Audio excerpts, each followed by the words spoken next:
Good morning, good afternoon, dear participants. Thank you very much on behalf of UNCTAD for joining us for this webinar on maritime transport and trade in Africa.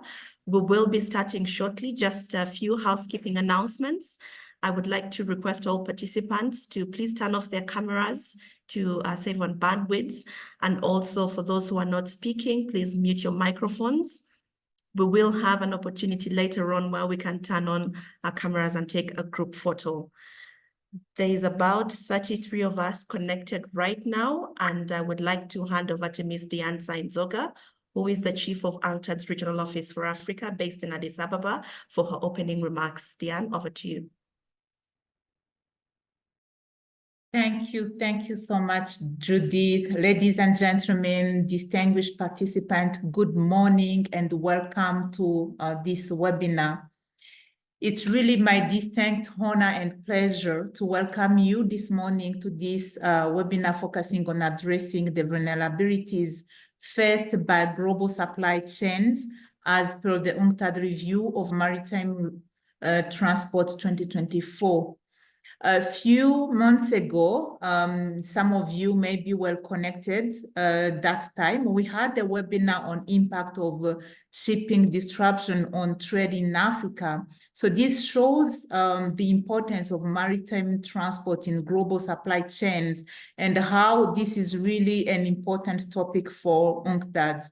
As we gather for today's webinar on the review of Maritime Transport 2024, it's important to remember that 80% of global merchandise trade by volumes is carried out by sea, making maritime transport a critical enabler of global trade.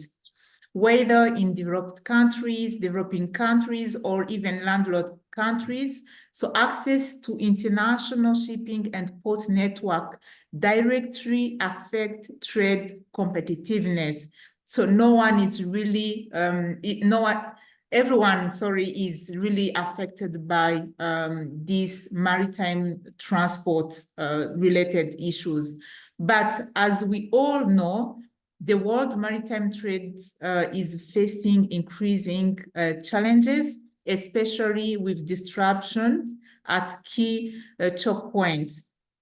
So the 2024 report highlights how global supply chains are becoming more vulnerable due to the disruptions in critical maritime routes, including the Suez Canal, Panama Canal, and the Red Sea. These checkpoints are essential to global trade, and when they are disrupted due to different reasons such as climate change, geopolitical tensions, or conflicts, so the entire system is impacted. For example, the ongoing Ukraine war has shifted key trade flows like Egypt's imports and caused the routing of oil exports. These disruptions increase shipping distance, rising costs, and ship trade partners are adding pressure to an already existing crisis. One notable development is the rising importance of Africa in the global maritime trade. In 2023, the African freight account for 17.3% of the global freight, surpassing Panama, which was at 16%. There are also other challenges that affect this whole maritime transport network, such as attacks on commercial ships, and especially in the Red Sea. And this began around 2023, prompt large number of vessels to navigate away from the Suez Canal and around the Cape of Good Hope. East African countries heavily rely on the Suez Canal, and of course they were affected by these attacks. So these are the countries such as Sudan or Djibouti. So they have been impacted by long delivery time, causing shortage of perishable goods and containers. In addition, shipping costs are another key concern because between 2016 and 2021, the report shows that LDCs paid the highest maritime transport cost at 13% of FOB value. And while the developing economy paid 10.6%. So by improving infrastructure investment, transport costs could be reduced by 1.2%, which would significantly improve competitiveness. So at the heart of the challenge is the need to build resiliency. To do this, we must optimize capacity, enhance technology and data to improve efficiency, and diversify transport routes. So Africa is taking steps to enhance shipping capacity and trade connectivity. And here we can name a few countries really who are performing very well in this area, such as Mauritius, for instance. So we must also invest in port infrastructure and strengthen port hinterland connections, especially for landlocked countries. In addition, dried ports is also another alternative, which acts as an inland extension of seaports.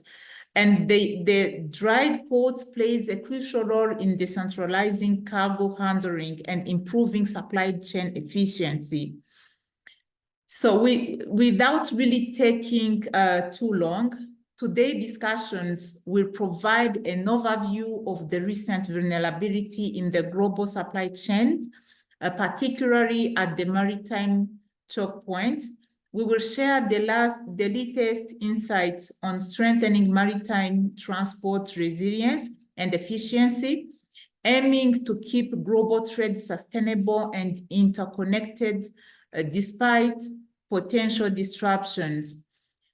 So thank you all for your attention, and I would like to invite my colleague Jan for his presentation, and I wish you all a very fruitful webinar. So over to you, Jan. Thank you very much, Diane. Thank you, colleagues, Judith, Dan from the Africa team who were behind this initiative. Thank you, of course, also to the co-authors, to the team in the trade logistics branch. By way of introduction, apart from this, thank you. Want to highlight this review of maritime transport. It's really written by UNCTAD. It's not outsourced to consultants, and we are quite proud of it, as you will see in a few minutes. Second point by way of introduction, the review of maritime transport is UNCTAD's oldest flagship publication since 1968. It is among the top downloaded. It's among, usually the best evaluated if you respond to surveys. And I like to say it's the only flagship publication because it's the only one dealing with ships and their flags. Yeah, and I have a couple of charts on the flags, including African flags on the world fleet. The topic we are covering, and I know I'm preaching to the converted. You are here in this webinar because you know this is an important topic, but rest assured, over the last few years, this has come to the forefront in all international organizations on the agenda. The supply chain resilience since COVID, the Ever Given was stuck, the Black Sea, the Red Sea, the Panama Canal crisis, the upcoming challenge of the energy transition. I come to this. So really, you are in the right webinar looking at these topics. Third point by way of introduction, I want to highlight that we present one annual report, which is printed and you have it in PDF, but it's really a package. There's a lot and increasing additional information on our website as background information.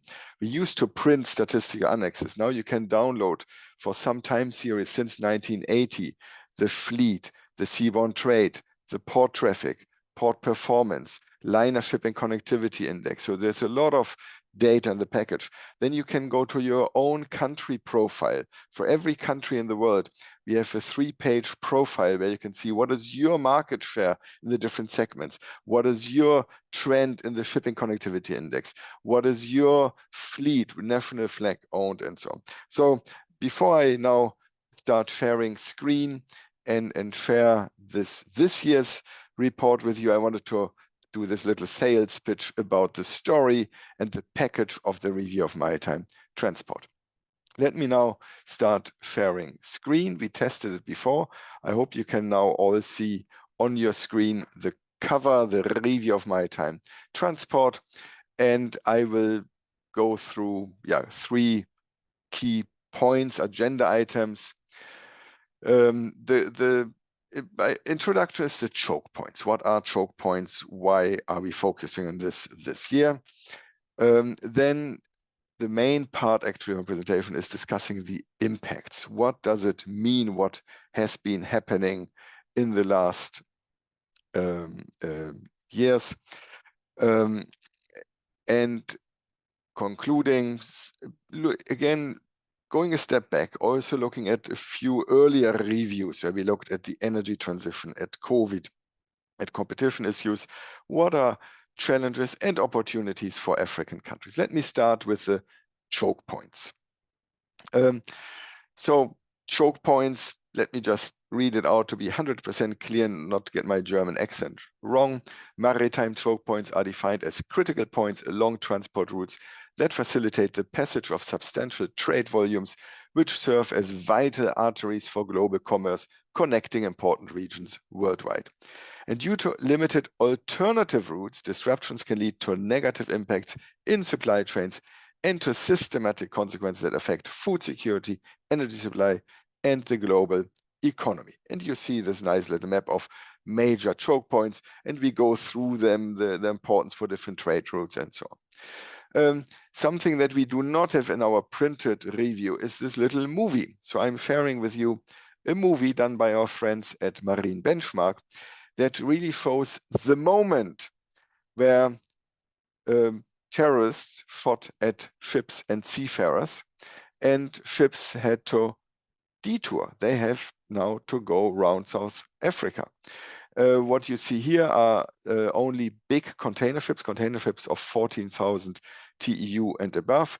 And I find it quite illustrative how you can really see with the satellite generated data how the routes have changed. This is Suez. We also have had a change in the Panama Canal. This has been less in the news because it was a slower decline. But if you look at this chart, which, by the way, I updated for you this morning. I got up early and have the very latest data for you. So this is beyond the review of maritime transport. This is the 4-week average. And interestingly, you see for the first time in long history here, you have more transits through the Panama Canal, the blue line, than through the Suez Canal. So the Panama Canal is recovering. You see the blue line improving again, but it had a steep decline, similar in percentage points as the Suez Canal, due to climate change. Climate change combined with more usage of fresh water in the Panama Canal with the new locks, and now with rain coming back and improvements, management, the transits are luckily improving again in the Panama Canal. So this is really, what happened in the 2 major choke points over the last, this year. It started in Panama, it started already in end of 21, was a peak, and since then it was going down. And then, of course, the Red Sea crisis started, as you know, end of last year, beginning this year. To illustrate, and Diana referred a little bit to this, the dependency of different countries on the canals, I'm sharing with you here which are the 5 countries that depend percentage-wise most on the Suez Canal. So you see that Sudan, Yemen, Djibouti, more than 30% of their trade volume would normally go through the Suez Canal. And if this is now limited, of course, these are also the countries that are most negatively impacted. Which leads me to my second point, the impacts. What does this crisis mean for different countries and supply chains? First of all, distances keep going up. Each one of these lines here is a fascinating story. Let's start with the dark blue line at the bottom. Over the last decades, this has increased, meaning this is the distance. I'm sorry, I'm actually, okay, my apologies. I don't have what we are actually showing here. It is distance traveled. It is miles per ton of cargo. So how far does seaborne trade travel? I'm sorry, I will have to adjust it on the slide. It is, of course, in the printed review. So what you see is that the typical distance traveled by a ton of oil has been increasing, more oil going from the countries of origin to Asia, for example. And then more recently, oil from Russia goes no longer to Europe, but to India and China. Dry bulk includes grain. Again, we had a long-term trend of increasing distances. Grain, but also other commodities, iron ore going, say, from Brazil to China, long distance. And most recently, Egypt, for example, or Ghana or Djibouti have to buy more of their grain from the Americas instead of Ukraine. The light blue line in the middle is the containers. This had been going down because there was more and more intra-regional trade, more trade within Asia, which is shorter distance. And what you see there, the steep increase in 24 is, of course, due to the deviation that I showed you on the video, that ships are now going around South Africa a longer distance. What does this mean? It means higher freight rates. And I love this slide. It would normally take longer to explain all the details, demand, supply, economics of shipping.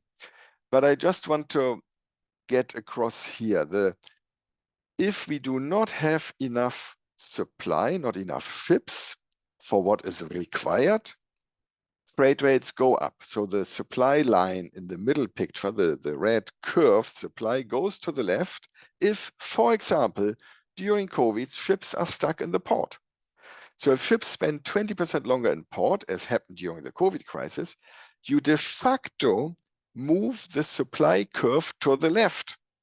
And I'm sorry, I'm economist. I love my demand and supply curves. I hope this is intuitively clear. If ships are no longer available to transport goods, the price for leasing ships, for using ships, goes up. Same again now during the current Red Sea crisis, not because ships spend more time in port, they do a little bit, but this time it is because ships spend more time at sea. Again, the supply curve moves to the left and freight rates go up. So here, Red Sea supply, similar story, different underlying reasons, but again, freight rates went up. And this one also I updated for you this morning. So you have the very latest Shanghai Containerized Freight Index for you for this webinar. Our analysis shows different impacts of the limitations to the Suez Canal and the Panama Canal. Here you see the explanation of the surge in the freight rate. So basically, let me go back, the part on the left, you see, sorry, on the very right side, the surge, the increase in the container freight rate. Yeah, this is explained here by the underlying causes. You see there are more ships available, that is downward pressure. That the blue line would actually lead to lower freight rates because more new container ships are being delivered. But because of the Red Sea disruption, the yellow part, freight rates go up. The Panama Canal and surge in demand, they have only very little impact on the container freight rate. Why does the Panama Canal shortage, the limitations, have less impact on container freight rates? Because containers have an alternative. They can go to Los Angeles and take the train. This is not possible for dry bulk. Here, instead of showing you the container freight rates, I show you the dry bulk freight rate, the one for soybeans, coal, iron ore. And here you see the Panama Canal, the green part, had a bigger impact on the surge earlier this year of the dry bulk freight rate. I find this very fascinating. And if you speak to shipping specialists, shipping economists, they all know intuitively these different impacts of Suez and Panama, but we were able to actually quantify how the different canals have different impacts on dry bulk and container freight rates. Another impact of these crises is the time in port. I'm sharing here with you that the time ships went in port, developed and developing countries. It went up during COVID, then it went down again, but unfortunately not quite as much as we would have liked.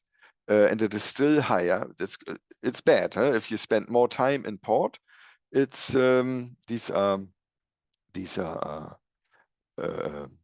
hours. I think, yeah, they have explained it. So yes, that's another impact of these disruptions, that ships, they have congestions and more time in port, which then again leads to higher freight rates. And what does this mean for prices? So here we simulated the impact of the higher freight rates on different commodities, on consumer prices. And worldwide, our simulation suggests that the higher freight rates resulting from these choke points leads to 0.6% higher consumer prices. It does not sound a lot, but globally, inflation is felt. It's felt by everybody, and it impacts decisions when you vote for the president of the United States. So as we had more inflation than we would otherwise had, I think we can confidently say that this did have an impact on votes, on elections, because inflation is felt by the consumer, and there we have it, the changes their elections, their voting. Small island developing states, the one in the middle here, they are even more negatively impacted because they depend more on maritime transport and they already pay more, so they are even more negatively impacted. And then the least developed countries also more than the world average. So again, the more vulnerable are more negatively affected than the developed countries. Okay, some outlook, a bit broader issues beyond choke points, outlook opportunities for Africa. This chart here shows the order book of the world fleet relative to the existing fleet. And there has been news saying, oh, there's a lot of new ships, a huge order book, actually historically deliveries of container ships. Yes, but if you compare to the demand and to the existing fleet, it is still not that much. And if we consider, and now comes the jump in topic, the big new challenge and topic for shipping, for maritime transport, for Africa is the energy transition. It is decarbonization of transport. We would need more new ships and different new ships. Unfortunately, ships are getting older. Here you have the analysis by ship type, the bulk carriers and container ships, especially the general cargo ships, the one here in yellow. They are getting older and older.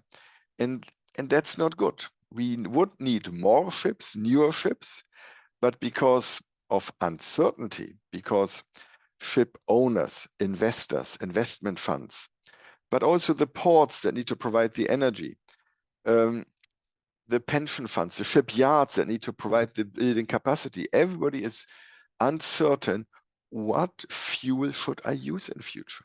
What will be the carbon price in future? What exactly will be the regulation at the International Maritime Organization? So ships are getting older, and this in the big picture trend. I want to share you a second little video here. The composition of the world fleet since 1980. So you see 1980, half of the world fleet, half were oil tankers in tonnage, no? And you see very little container ships. Now everybody talks about container ships. Now let me start the little video for you. And I acknowledge here my son Julian, who did the little ships, the pictures with photos taken by his daddy. So very proud of this little video. UNCTAD data showing a big shift in the composition of the world fleet, far more dry cargo than liquid cargo, and container ships and other types have totally overtaken the traditional workhorse that was also very active in African ports, but general cargo ships are the ones less and less used and getting older and older. Which flags are these ships flying? Let's start with the good news. Liberia in 1980 was the by far biggest flag in the world. And now we start another little video and see how many of the European flags are falling off the chart. Then the so-called open registries are gaining. Panama overtook Liberia. Marshall Islands came online. And today, Liberia again overtook Panama. The top 5 registries together, Singapore, Hong Kong, Marshall Islands, Panama, and Liberia, they are all what we would call open registries. You can have foreign ship owners using that flag, registering their ship in that territory, and they register more than half of the world fleet. Then you see China. A lot of the ships flying the flag of China are actually active in domestic trade within China. And then many of the others are still open registries, or they are active in domestic trade, including Indonesia or Japan, for example. But I pulled this out here because Liberia is the world's first registry. Of course, there's a lot of services are outsourced by the Maritime Authority of Liberia. They work with classification societies. They work with a company based in the United States that manages a lot of the registration. But still, I think from Liberia's perspective, it's a success story. Last slide, hoping I have not been too long, but just getting back to the last 5 reviews of maritime transport, where we started with COVID, we looked at competition, we looked at decarbonization, we looked at the choke points. And if I think with you, and then we have the panelists to complement, there are 3 really points coming out of this. African countries could and should become more providers of alternative fuels. So that puts you on the scene. You generate zero carbon energy, solar or wind, with your geographic position. Of course, not all countries, but some, those like Morocco, South Africa, can then benefit from their position and provide alternative fuels, even if you do not have yourself a lot of oil or gas. Second is the investment in ports and trade logistics. We do hope, and I say we, it's UNCTAD's position, it's my personal view, that it's being discussed as we speak at COP. It is discussed at the IMO, different levels, levy a price on carbon. I do hope that there will be funds generated from a price on carbon, different schemes, that can at least partly be invested in African countries, in the ports, in other ways to reduce the cost of shipping. Because the decarbonization will cost money. I didn't bring it up in this presentation because it was not topic of this year's review. But remember, There have been impact assessments recently presented at the IMO. Shipping costs in 2050 are expected to be 80% higher than they would otherwise be. Decarbonization of shipping leads to higher maritime transport costs. And to compensate, we need to invest. We need to invest in trade facilitation, in infrastructure, in climate resilient ports, and so on. Then leads me to the third point: build resilience. A key lesson learned from the different challenges over the last years, from the choke points, from the COVID crisis, from the Ever Given stuck in Suez, and so on. Diversify, integrate within the African continental free trade area, so you depend less on a few overseas suppliers of shipping services or of goods, but really build your own common market that is, it's a challenge, but also an opportunity. Thank you very much, and I look forward to the corrections and compliments by our panelists. Thank you very much, Jan, for your presentation and giving us a brief story and history of the report as to where we are right now, and also for working overtime to give us the latest statistics over and above what is in the report. I'd like to start with the last slide just because I see a comment or a question in the chat. And it says, do FTAs like the African Continental Free Trade Area stipulate more favorable use or low-cost use of canals or ports in the region? And if there are any examples, they'd be happy to receive any. Could you respond to that before we get into the panel? Because well, in fact, I like the questions. I have asked that question myself, suggested it. I used to work and live several years in Latin America. And I always thought the Panama Canal should give a special deal to its fellow Latin American friends and neighbors and brothers, but they don't. It's commercial. You look at willingness to pay, and at times I have the feeling it's the contrary. Those who depend even more on certain choke points have no other choice.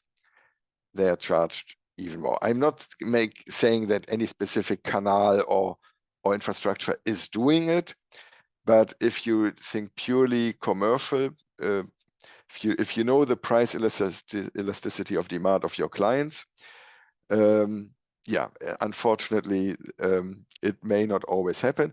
But I agree, as long as if within an agreement, if within the continental free trade area, there could be some binding agreement on this of mutual recognition, mutual benefits, that is certainly something, I would also support.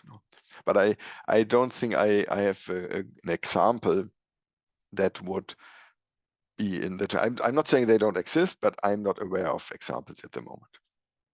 Thank you. Thanks, Jan. And there'll be an opportunity for interventions from the floor. So if there's if we have any interventions that could respond to this or provide additional information, I'll invite them later on. So it's my pleasure now to introduce our panel this morning. We have Mr. Dumisani Ntuli, who is the Chief Director for Policy and Legislation at the Department of Transport in Pretoria, South Africa. You're welcome, Mr. Dumisani. We also have Mr. Alain Patrick Mpila Aisi, who is the Senior Advisor for Project Management and Transport Infrastructure at Kribi Port Authority in Cameroon. You're welcome, Mr. Aisi. And finally, we have Ms. Luisa Rodriguez, who is an Economic Affairs Officer at UNCTAD. So I would like to start this panel by inviting Mr. Dumisani to share with us the impact of the disruptions on South Africa and how South Africa is addressing it. We've already seen some examples from the report in terms of distance and time in port and so on and so forth, but would also benefit from hearing specifically about South Africa's experience. I'd be grateful if you could do this in 10 minutes. Thank you. Yes, I would try. Thank you very much for the opportunity. And I hope that I'm audible enough and that I'll be able to just share our thoughts and as we were advised, we don't have a presentation per se, but we will, this is a conversation, and we will just share some our own experiences in this regard. And thank you very much for the introductions and what fascinating presentation by Jan and Diane, which is a prelude to this. Yes, indeed. I was thinking this morning that if the Cape route was a currency, it was going to be, I think, a currency that is available in cases where there are challenges in other parts of the world. And this is what we're experiencing with the choke points that have resulted in this increase in traffic along our coast. We are, obviously, like all developing countries, mindful of the fact that an increase in distance is not good for developing countries, because as it's been illustrated here, the prices of commodities shoot up because of the increase in traffic. And also, obviously, also in terms of the inefficiencies that are experienced by shipping in countries where the diversion from traditional routes gets directed to. And I think South Africa is in that state at the moment where we have observed about that the rerouting has resulted in about 328% increase in container ship arrivals at South African ports since December 2023. And indeed, this is unprecedented. But our own infrastructure has experienced challenges because of this sudden increase post-COVID.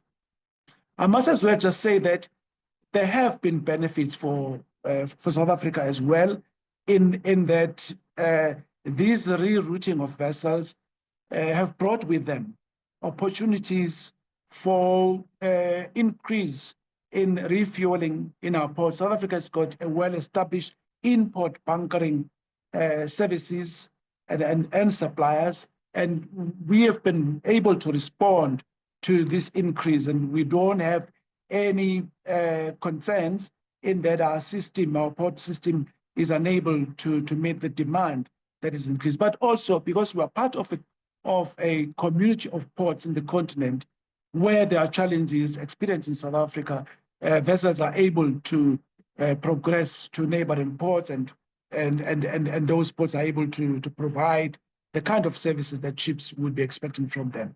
I must just indicate also that these crises have shown that Africa is rising. Africa is rising in various ways because we have been able to stand up to the challenges that are imposed by these choke points to the extent that we are able to respond. There have been challenges as well for the domestic retailers who are relying on foreign imports, because as you know, the greatest volume of containerized traffic is more especially destined for developing countries is consumer goods, and the delays have resulted then in retailers complaining that they are impacted negatively. But the opportunities also in the context of what Jan has raised relating to the AfCFTA is an opportunity itself. I think it positions the continent to trade more in services, in shipping services. And one of the strategic projects that South Africa is initiating relates to the development of coastal shipping, initially, servicing the Southern African Development Community and up straight to the east coast of Africa. And we consider this to depend really on the agreements between the countries that would be serviced by regional-based coastal shipping service because there must be benefits for all countries that would be serviced by this coastal shipping service. And this would also alleviate the strain faced by major carriers who don't want to do coastal shipping, but because there is no alternative on the ground that is existing, they end up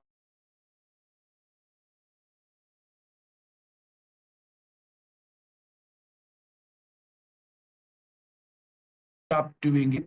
Would depend largely on the development of coastal shipping services along the South African coast.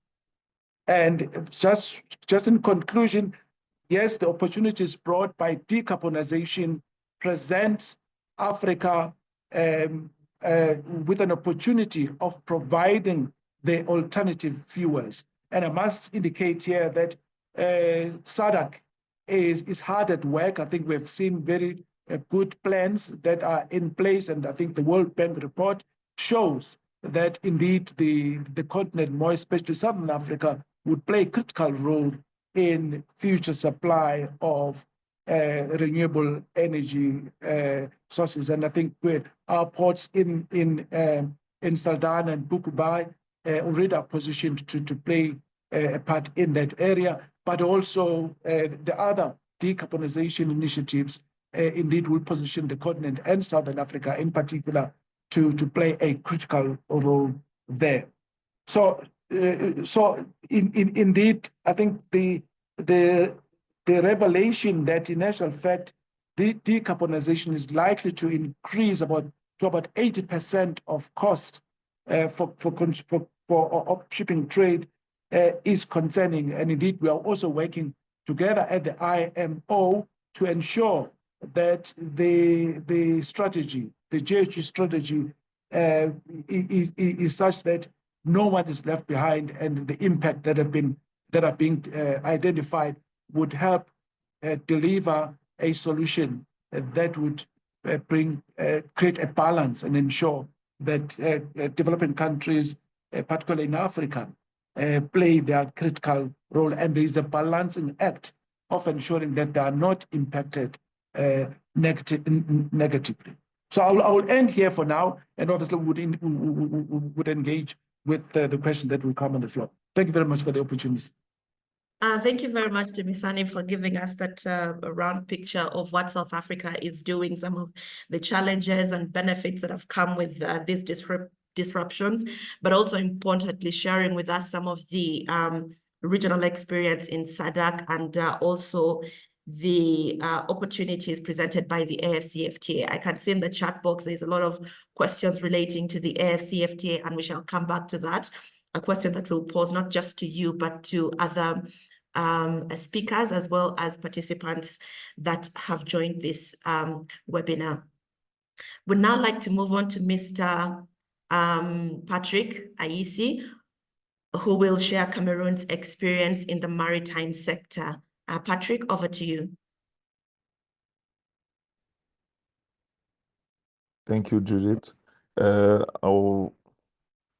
greet everyone and I thanks for the honor to give us to share with you the experience, not of all the Cameroon, but mainly of the port of Kribi. How on the port of Kribi side we plan to be in line with the challenges and the opportunity developed by Jan. I will just share with you our approach, and because you know the port of Kribi is in operation till 2018 for the phase 1, and the phase 2 will be in operation next year, first time next year. And for that, the first step we put in place to be sure that we'll be faced with the challenges and opportunities is at the earlier phase of the démarche, we conduct the assessment of the area of the project. Means that before any construction on site, before any design process, we conduct the environmental and social assessment to be sure that we have the good guideline of our process. And these strategic, environmental, and social studies give us, as I say, guideline for all the design and all the construction we made later, and also operation of the port itself. And the other things we put in place is we monitor some key factors. We identify key factors to be sure that we are able to build resiliency with all the stakeholders and the local community, to be sure that we put in place the foundation about the decarbonization and also the energy transition. And we have some milestone after 3 years to make evaluation and to see the gap between what is expected, what is the expected as our goal, and what is the real situation on site. And according to the result, we make some correction, and we try to adjust what we are doing on the daily basis. Hello, Judith, is it okay for the sound? Yes, the sound is fine. Please Okay, proceed. that's great. Okay, means that the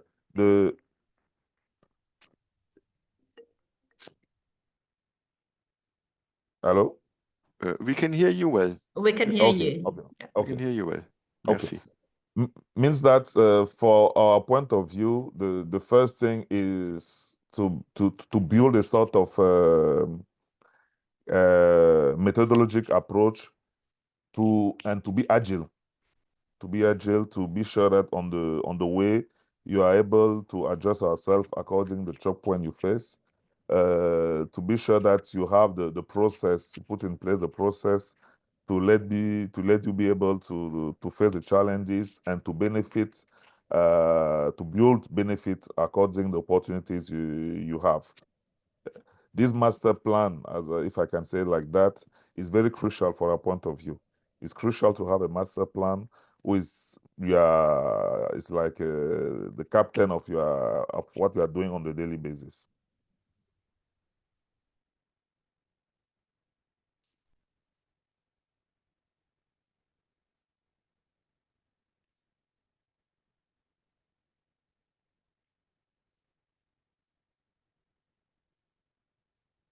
Hello? Thanks, Patrick. Okay. It means that for the detail, if need, I can develop more if there are some question. But what I want to raise is that it's needed to have a master plan and to have some guideline to follow the best practice, to be able to adjust yourself according to the choke point you will encounter on the way, and also the challenges, and to build your approach to benefit about the opportunities.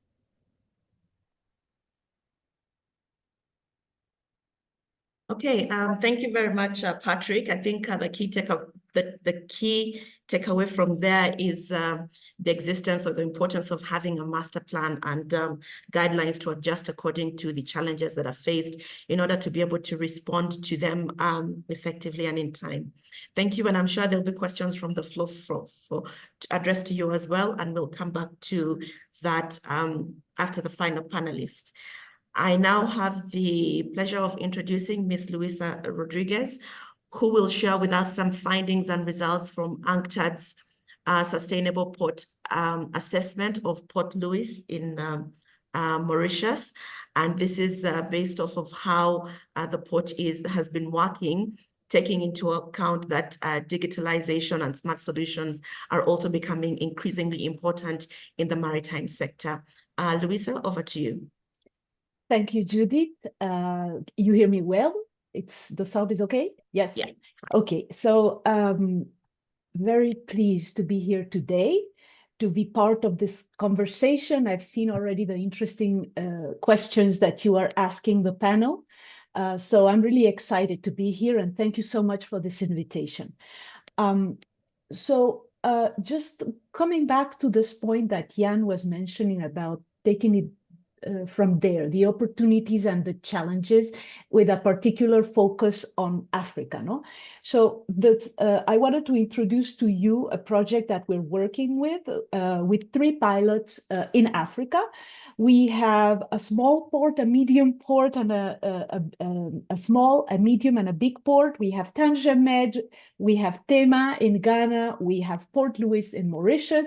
And I wanted to talk to you a bit about this project, but using these elements that Jan left in his last slides about reflections, about opportunities and challenges. So the project is about developing or advancing reforms on sustainable smart ports.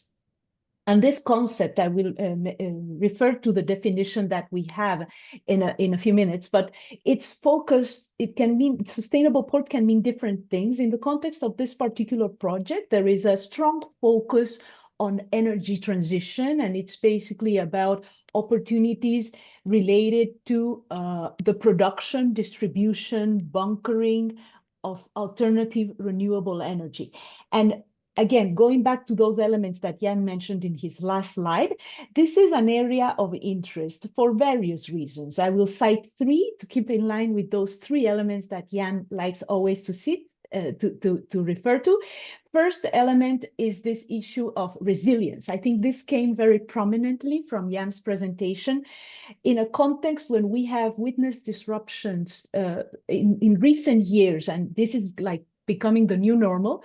The reality is that there is a need to think in terms of the maritime industry, in terms of the port industry, on how to think or go about those strategies or master plans, as Alain Patrick mentioned it, in a different way in order to be better prepared. It's not easy to do that because, as Jan said, some of these elements that we witnessed last year were unforeseeable. We did not necessarily see them coming. So that is a bit difficult.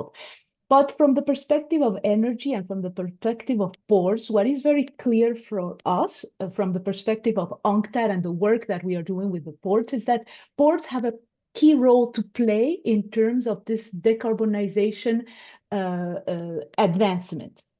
They have a key role to play at the global level because they are gateways in order to facilitate this trade on energy and alternative energy sources. But more importantly, and I think this was highlighted in Alain Patrick's comments, this idea of them being an important actor at the national level because of its role as an energy consumer, a big energy consumer, and that can play also a role in terms of becoming an energy supplier. So the port has an important role to play. Second element is this resilience element. I go back to this idea of resilience, Bill. And we have been working, documenting, researching in DRNT, but in other elements. Also, this idea that the energy transition and harnessing the potential of the energy transition and looking at those aspects related to the energy transitions is an important element in the context of a broader resilience building strategy for a port. It is linked to the fact, I think Jan mentioned it in his presentation, that trade in energy patterns are changing. So being able to be part of that change in the sense of being able to trade those products or being able to receive those alternative fuels so that you can move forward with your transition is an important one. And ports play a key role with respect to that. Going back to the element of energy transition and Africa in particular, well, there is a lot of interest from the perspective of Africa to look in depth into these issues, these strategic questions related to harnessing the energy transition. I mean, Africa, of course, is home to many of these critical minerals that are needed for the energy transition. And there is also, I saw some questions in the chat about this, about the ACFTA. So I heard, I saw in those comments that they were referring to perhaps routes, short sea routes. But there is also a dimension that I think is important that I have not seen in the comments, and I might bring this into the discussion. It's this idea that this is not only about the ships, but there is an issue that also needs to be considered in terms of infrastructure development that needs to be revamped, updated, in view of being able to harness those potential trade flows, that can derive from the implementation of the ACFTA. So this infrastructure investment dimension, revamping, upgrading of infrastructure, I think is an important one, because those decisions are long-term decisions, and this is an important issue. Going back to the project and what we are doing, where with this project is about, again, developing or advancing reforms that help ports become more of a sustainable smart port. And this sustainable smart port is zooming in very closely on this element of energy. It's about how can we harness this potential by becoming producers, distributors, how can we bunker? And these are the questions that are being asked in terms of strategy. The project, just going back to some, again, of the elements that I think were very pertinent of what Alain Patrick mentioned, is about the key questions that we asked ourselves when we started talking about the project and conceptualizing the project. What are the needs? What are the needs? There is a need in terms of developing greater policy coherence, those policy linkages between different policy dimensions. And for that, the project seeks to bring facilitate stakeholder discussions and provide an assessment report. In terms of supporting also the port and national authorities in planning future decisions, this assessment report that is conducted helps in terms of being able to come up with a roadmap of action jointly with the stakeholders, which is validated. And then there is another component in the project that is about capacity building and experience sharing, this idea from learning from others. The speaker from South Africa mentioned it, this about learning from what is happening in Africa, concrete experience that are happening in Africa in order to learn from others. So with that introduction, perhaps going back to the Mauritius SSP assessment and what have we learned. In the case of the Mauritius port, it's Port Louis, is where we are most advanced, and we are close to finalizing the report for validation in the coming month. It will be first week of December. So what we have right now and what we have learned. First element is that we have learned, and it was very interesting with the discussions with the stakeholders, this port sustainability in the concept that we are managing, which is related to energy, is very present already in Mauritius, meaning port sustainability is being considered already in many policies, and it is considered, very interesting, as a resilience building strategy. Those elements, particularly given Mauritius' characteristics of being a SIDS, of climate change adaptation and being able to have resilient infrastructure, is very present in Mauritius' policies and strategies. So that's a first element. We have also, that's from the port side, from an infrastructure side. From the energy side, we have also analyzed Mauritius' key targets and policies related how it is seeking to advance in its energy transition path, trying to understand what are the priority energy sources and how well this reform had advanced. And what we have realized in this context is that there are very clear national policies in this respect and targets about this, about renewable energy. This is the case at the national level, but the problem that we found is that these targets had not necessarily followed or trickled down into transforming these targets into something that is concrete at the port level. So the port is very aware that this is important, but in terms of having a roadmap, like Alain Patrick was mentioning, for action, this is not there. So that's a first element. In terms of some interesting elements that we found in the discussion with the stakeholders, first element is that there are certain aspects of the energy debate that are more interesting for the port than others. For instance, for the Mauritius Port Authority, we are talking about trying to advance in energy production and in the port use also, but not so much in terms of onward distribution, like distributing to the port vicinity or for bunkering. That area was not identified as a priority. Another aspect that was interesting in the discussions that we had with stakeholders was about this legal framework that is very perceived as being very strong at the local level. An important element also that we found is that this very recognized leadership of the Port Authority in terms of advancing reforms.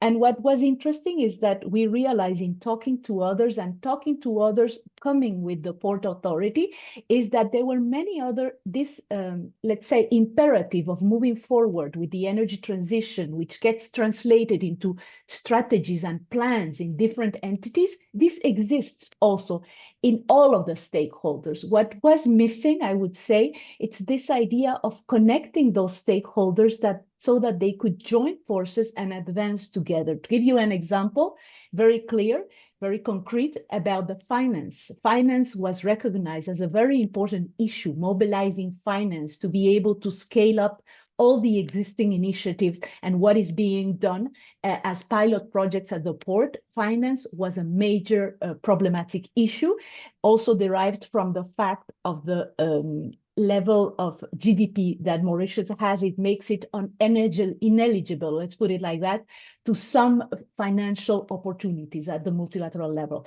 So when we discussed this with the Ministry of Finance, we realized that there were certain mechanisms going through the Ministry of Finance that allow to establish certain projects in a certain manner that can allow to get finance for projects at the port level. But this was something that, for instance, the Port Authority of Mauritius was not aware of before we started the project.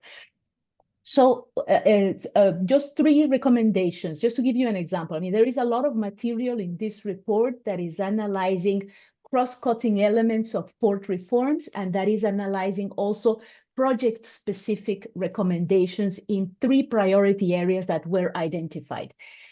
First element, the need to set up a continuous coordination framework with a clear vision and targets for the renewable energy adoption.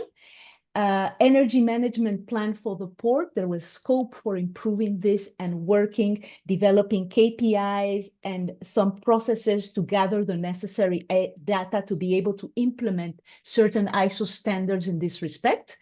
There was need to further refine certain incentives, like at the level of the concessions or leases, and using tariffs for electricity also. There was scope for improving and introducing elements there.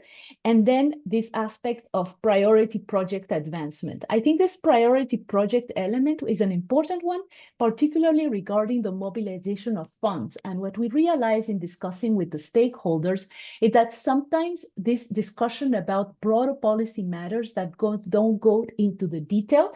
I mean, it's not necessarily useful for this purpose of mobilizing finance. So how we frame the recommendations of the report is that there will be recommendation of a cross-cutting nature of a policy level, but there are also elements that are more developed in 2-3 projects specifically that include issues such as estimate for energy production that can be gathered by going in a certain direction, or providing estimates of CO2 emissions. These are elements that can be used to package projects that can be presented for financing. So I'll just leave you with these 3-4 elements of the recommendations, and I'm open for any questions you might ask for clarification. Thank you very much again for this opportunity. Thank you very much, Luisa, for sharing those findings on the smart ports assessment in Mauritius, but also the broader project that UNCTAD is working on. I'm sure there'll be questions related to that. And I'd also like to thank Jan and all the presenters for sharing the findings of the Maritime report and then experiences from South Africa, Cameroon, the Port of Kribi, and Mauritius. These discussions, they've already kicked off an interesting discussion in the chat, and we'll get to that. I invite all of you to look in the chat and see the questions that are there and some of the responses that have been provided. But I would now like to open up the floor for interventions. If any of you have any comments or questions or even responses to some of the questions that have been asked already, please raise your hand, and depending on how much time, we'll try to get through as many of them as we possibly can. Let me just go to Jan, you want to start off with a question? Yeah, no, I think it's probably because there were quite a few good questions and comments also made. So if okay with you, I would start to get the ball rolling with a few answers to some of the comments made. In fact, I already have 6 points here, and I tried to be brief. John Warren had mentioned and others about the continental free trade area, and I just want to confirm, reiterate, several said it. The best way to improve your maritime connectivity, if you have the option, is to improve your hinterland connectivity, to widen your hinterland. You know, the biggest port for German, I'm originally from Germany, made in Germany, biggest port for German cargo is Rotterdam in the Netherlands. The biggest port for Polish cargo is Hamburg in Germany. The biggest port for Norwegian cargo is Gothenburg in Sweden. The biggest port for French cargo is Antwerp in Belgium. In Africa, we do not have such a situation, mostly because of lack of hinterland integration. If I am a trader in Benin, I, in practice, don't have much alternative choices except Cotonou. While if there were better integration, Luisa mentioned infrastructure, others mentioned trade facilitation, transit, common agreements. So that's number one, continental free trade areas. Second, cabotage, coastal shipping. Dumisani mentioned it, Ziad mentioned it. Yes, absolutely. There's potential, and we hope, and there was a project mentioned, Sea-Link, we were also involved in that project. There is a danger that the medicine is worse than the illness, because in my humble opinion, some of the proposals I have seen are actually limiting choices by saying it must be for African shipping companies, the coastal shipping, even international shipping between 2 countries. That's international shipping. It must be open. There should be no limitation on flag or seafarers or ownership. There are some countries that unfortunately limit domestic shipping, but it's really, we are talking about shipping among African countries, where the solution to facilitating this is above all, again, a trade facilitation solution. It is to, if there are benefits from the continental free trade areas, they should be put in practice in the ports.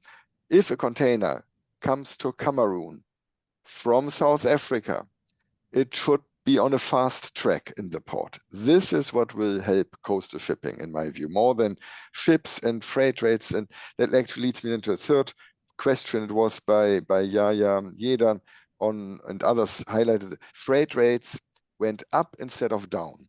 When there are more ships coming, including to Seychelles, to Mauritius, very true. Normally, this would lead to lower freight rates. You have more choice, more competition. However, the problem is what I showed also in my charts.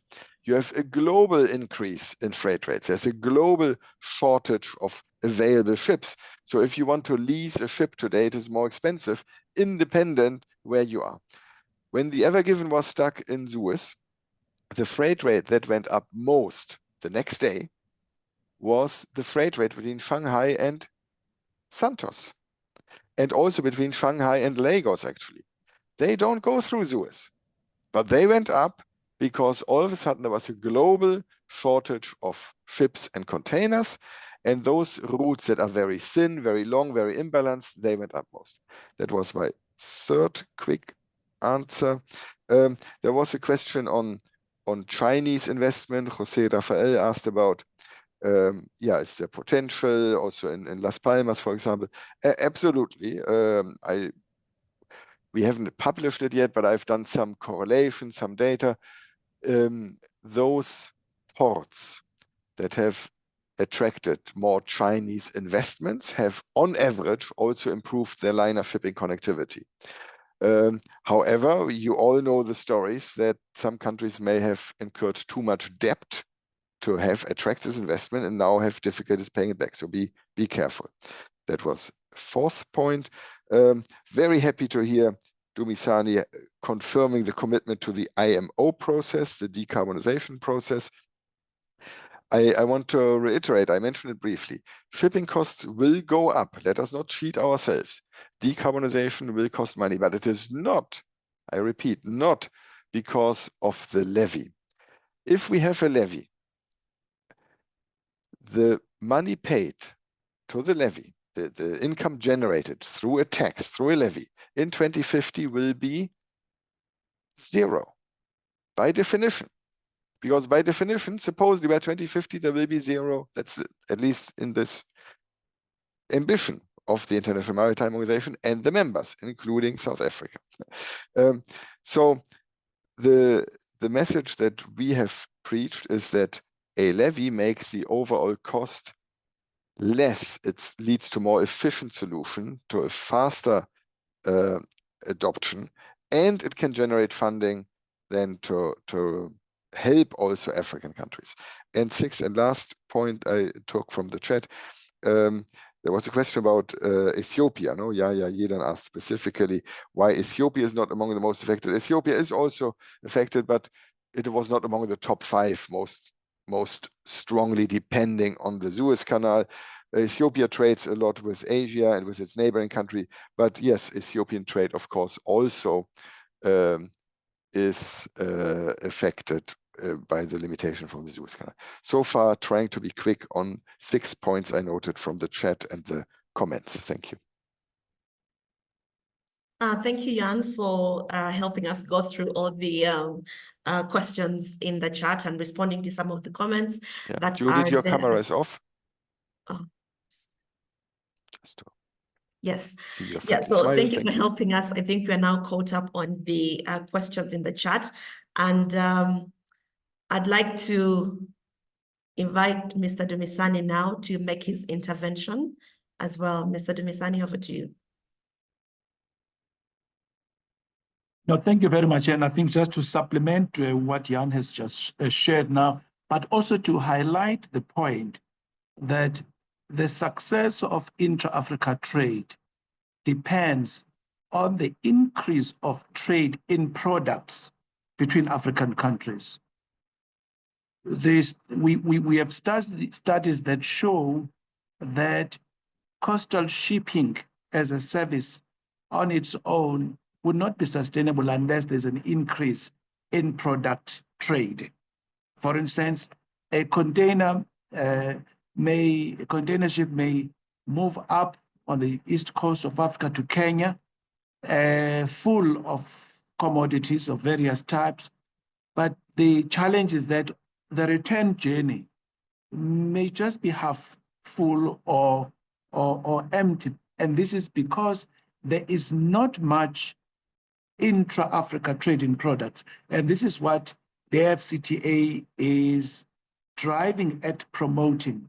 So the engagement that should happen between ourselves as African countries is that of identifying the actual products that are going to be carried by the ships, and hence the importance of an agreement with the countries where the service would be initiated. But I must just as well share here that the African Union has got what we call the Revised African Maritime Transport Charter, which promotes coastal shipping, and it remains with 3 countries to ratify before that charter comes into force. So it is a critical instrument that would, I think, progress the issue of coastal shipping in Africa along our coast. So I thought I must just highlight that point and agree, I think, on issues that Jan has covered in terms of the need to embrace this idea of a levy. I think you would have been following the discussion with the IMO that I think we are very close into striking a possible deal there. I think that the inclusion of a correction factor to compensate countries that are distant from markets is a very important one for a remote country like South Africa and many other developing countries. I thought I must just identify those issues. Thank you very much. Thank you, Dumisani, as well for your intervention. I'd like to invite more comments and questions from the floor. If there's any, please do raise your hand. I hope I'm not missing any. Okay, I don't see any hands raised, but there is a question in the chat box. What lessons can we take from the Yamoussoukro Convention, which is still waiting full-fledged ratification across African nations, although the latter is more specific to air access for the continent? Dumisani, is this what you were referring to in your last intervention? I think mine was to highlight the revised African Maritime Transport Charter, which is a sister treaty, to Yamoussoukro in a way. Okay. Yes, thank you. Right. Okay, thank you. I see James Nganga. Please go ahead. Yes, thank you. And sorry, colleagues, I joined late. I had another engagement which I could not miss out. But I have one or two comments to make. And I want to thank the colleagues for organizing this forum. My comments are mainly on the issues that were articulated based out of the Mauritius experience in terms of the renewable energy and ability of the ports to distribute it in and around the port. This brings in an issue of regulatory and policy reforms at the port level, governance level, because you find in many other ports also, there are those kind of restrictions which even hinder ports even from developing road networks that are outside their boundaries. So it's important that at some point in the dialogue, we also consider the aspect of policy reforms that will actually empower ports authorities to undertake what I would want to label as extracurricular activities. They are seen as extracurricular because the statutes that bring into existence the ports are very clear on their role. They even in some cases, there are regulations that define the outer limits of the port. So when an activity is outside those outer geographical limits, then the management of the port or the institutional framework of the port finds it difficult then to facilitate that kind of aspect beyond its traditional mandate. Then the other thing is the issue of, I concur with the sentiments that were raised in terms of the intra-African trade, that what is most critical is the ability to actually enhance additional trade amongst African countries so as to achieve those objectives of the FCTA. We also, as I'm from the African Development Bank, and we have an initiative to develop the African Ports Portal. And recently we had a validation workshop of the instruments that we are going to use. And one thing that was brought out clearly by the representatives of the different ports was the need to introduce in the planned African Port Index a sub-index that will help monitor at different ports the level of intra-African trade and how the ports are geared towards supporting that, plus the ecosystem of the port, which brings in on board the issue of also the role that the shipping lines and other players may play. So as we finalize on that sub-index, we will take on board those aspects of the need to actually illuminate the level of support that our ports ecosystems are providing towards intra-African trade. Thank you. That's what I wanted to share.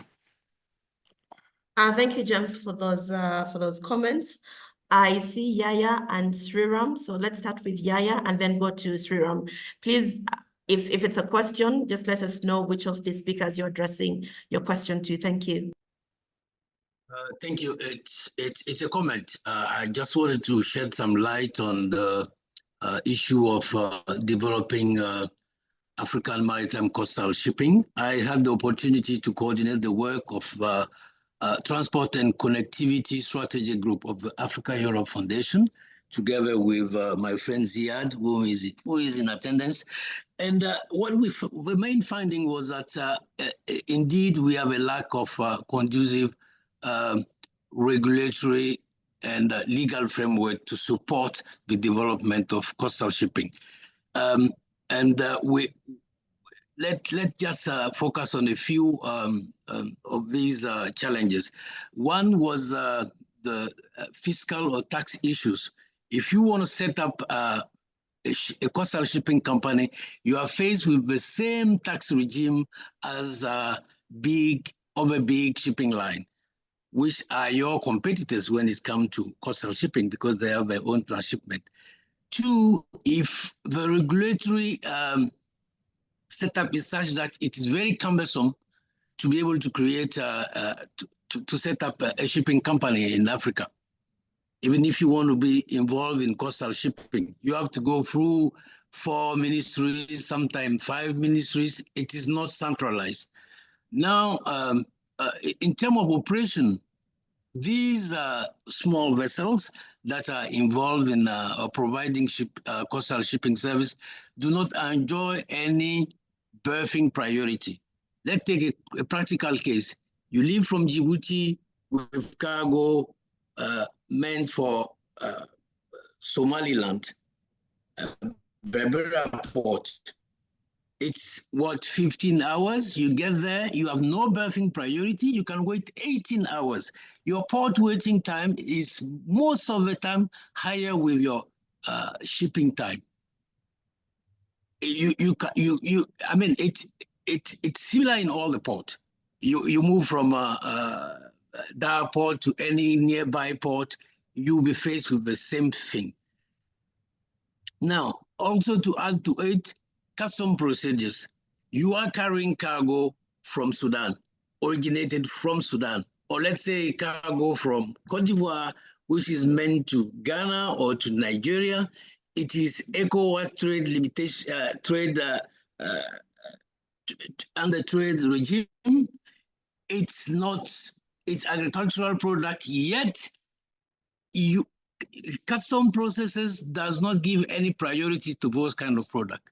So at the end of the day, it is not easy at all for a private promoter to venture into coastal shipping.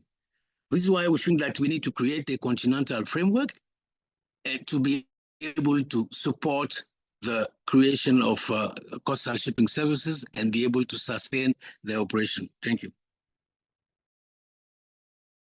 Thank you, yeah, for sharing with us some of those challenges of venturing into coastal shipping and the importance of creating access to them. Shriram, you may take the floor.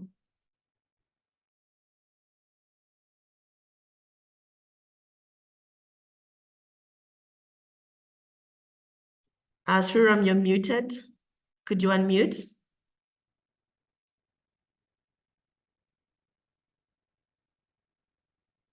No, am I audible? Yes, Hello? we can hear. Yes, we can hear but you now.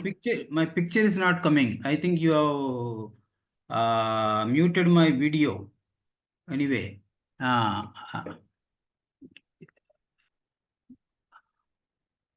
okay. You can proceed with the intervention.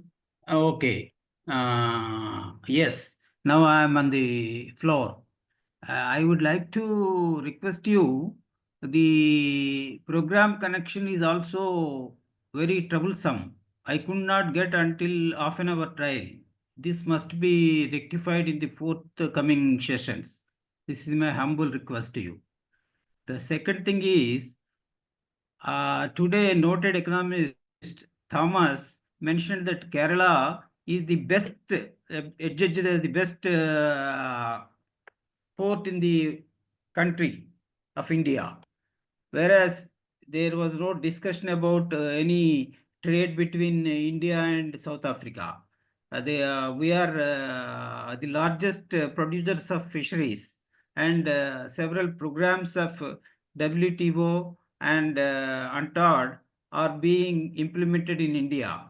The relevant points may be discussed so that we can all understand and enlighten and further develop the maritime trade in future. This is my little understanding. If I am not correct, you can always rectify me, but I am open to the floor. Thank you. Thank you very much, Shriram. I think I will direct that question to Jan and Dumisani, and we'll come back to that. Did I see another hand up? Okay, none. All right. I think that brings us to the end of the Q&A session. I will now pass the floor to each of our speakers for their final thoughts before we go into the closing. And let me start with Yeah, thank you. No, I think I've already spoken too much and responded to a question in the chat.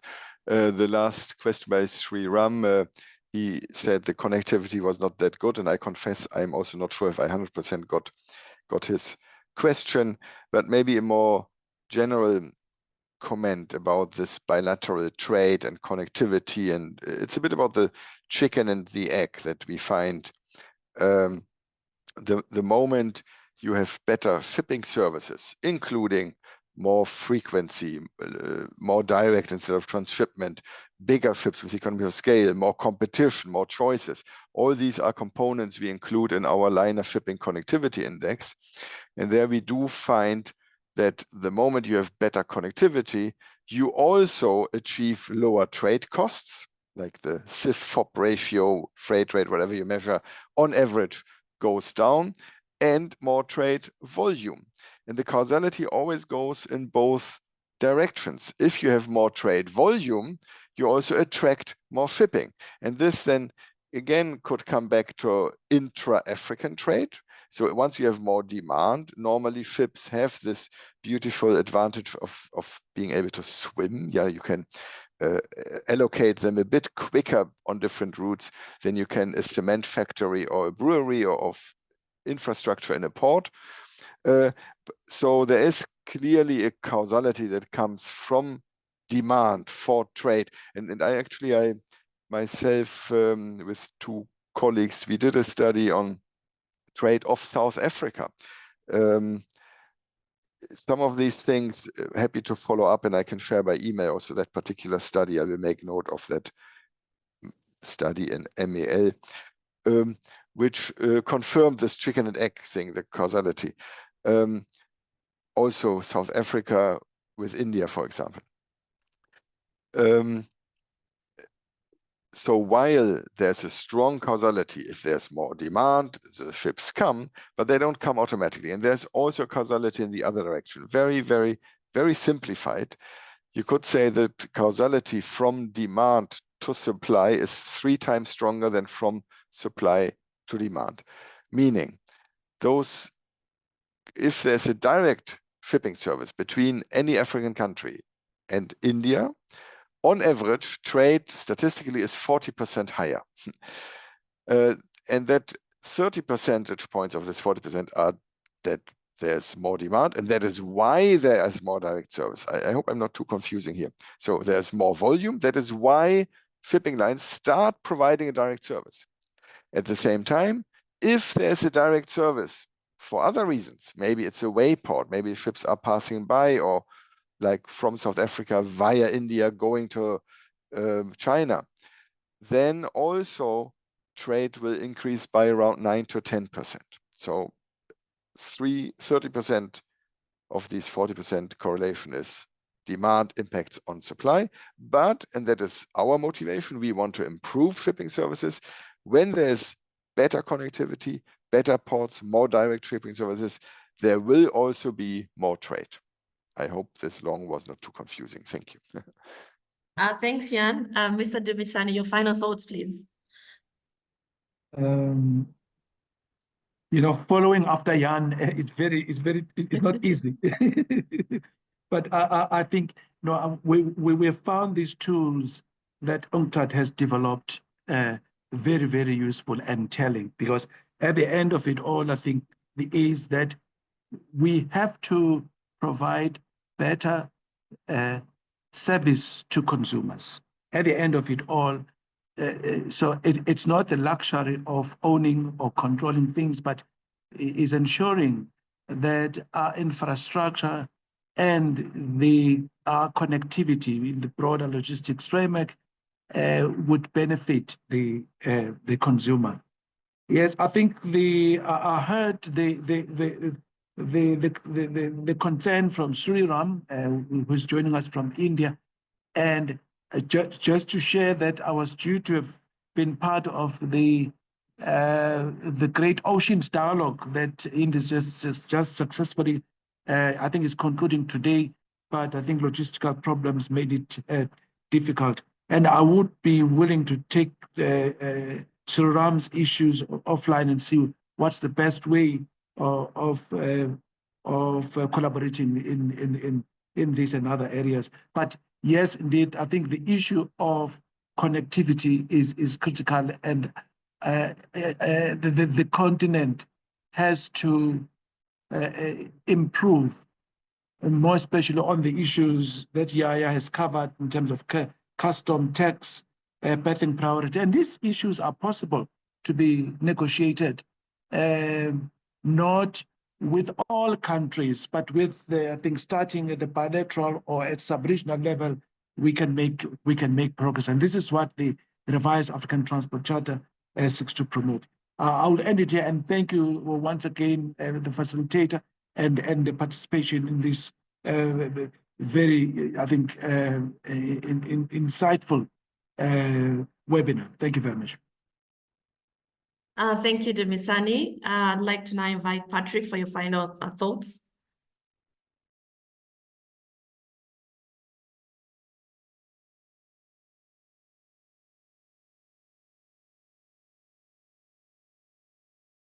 You're muted.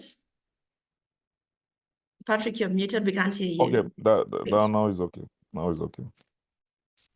Thanks for Judith. Thanks for Jan. Thanks for everyone for this webinar. As my last thought, what I can say is, as Luisa mentioned earlier, holistic approach, involve all the stakeholders and be able to make the right assessment and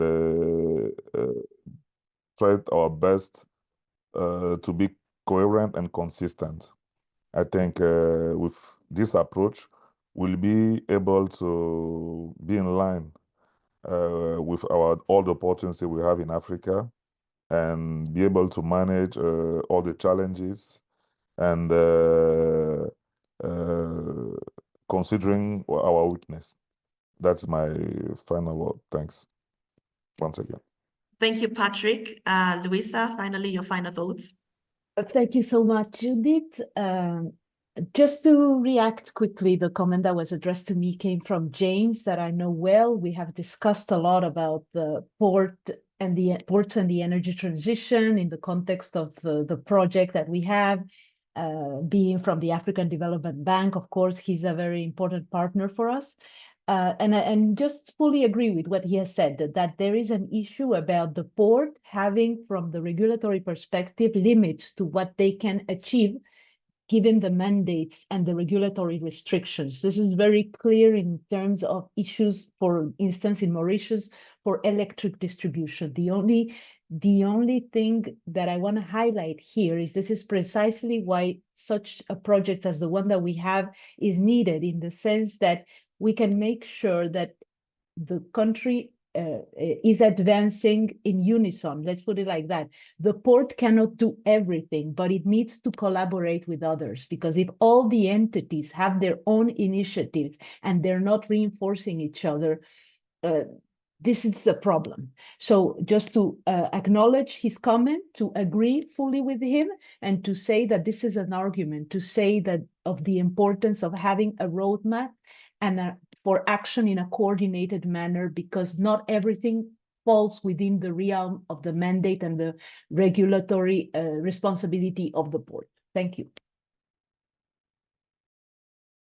Thanks, Luisa. So that brings us to the end of this panel discussion. I would like to thank all our speakers, Jan, Dumisani, Patrick, and Luisa, for your presentations. And all of these will be, Jan's presentation will be available to you later on today or tomorrow morning. And I'd also like to thank the participants for your participation and the different interventions that you have shared in the chat box. I would now like to hand over to Ms. Diane Sainzoga to close off this meeting. But right after her closing remarks, I'd like to invite you all to turn on your camera so we can take a final photo before we close. Thanks, and over to you, Diane. Thank you, Judith. Thank you, colleagues, for this interesting session. I would like, first of all, to thank the panelists for sharing your thought with us, for sharing your experience. So thank you so much, Alain, Patrick. Thank you, Dumisani. And also thank you, colleagues, Jan, Louisa, Judith, for organizing this session. So just to summarize all the discussions in 2-3 lines, so it means creating a sustainable and resilient maritime transport system is not an option, but it is a crucial strategic need for all of us. So the smooth flow of global trade depends on strengthening key maritime choke points, which are critical for shipping. To make these choke points more reliable and secure, the maritime industry needs to adopt or to implement different strategies, including developing infrastructure, it brings in green technology, using digital tools, among many other interventions. But all of these interventions will be successful if all the stakeholders are putting their efforts together. So here, when I'm talking about the stakeholders, it involves the shipping companies, port managers, government, policymakers, and even supply chain managers in general. So ladies and gentlemen, really, I want to thank you all for attending and participating in this webinar. It was a pleasure having more than 80 participants attending the webinar and contributing. So we shall keep in touch. As I mentioned in my introduction, this is actually the second webinar in the year talking about this maritime transport. So which means we shall continue engaging each one of you, interacting with you, and making sure that we are actually finding sustainable solutions. Thank you all. Have a very nice day, but let us put on the camera and we take like the group photo as suggested by the moderator.